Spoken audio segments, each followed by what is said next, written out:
अस्सलाम वालेकुम। SM news के साथ मैं हूं मुकद्दर रज़ा। खबरों का तीसरा बढ़ाते हुए खबर शामिल करते हैं कराची से। कराची में बारिश के दौरान पानी में डूबकर जाँ बहक होने वालों की तादाद 11 हो गई है।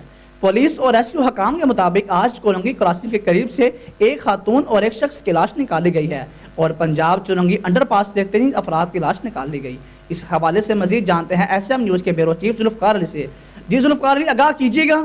जी बिल्कुल, पुलिस और रेस्क्यू हकाम के मुताबिक आज कुरंगी क्रॉसिंग के करीब नदी से एक खतून और एक शख्स की लाश निकाली गई है। गुज़श्ता रोज़ मंजूर कॉलोनी नाले कुरंगी क्रॉसिंग नदी और पंजाब चुरंगी अंडरपास से 3 अफराद की लाशें निकाली गई थीं।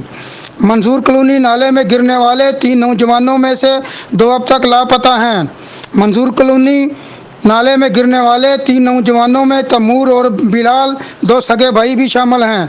तैमूर की लाश निकाली गई है जबकि बिलाल की तलाश जारी है।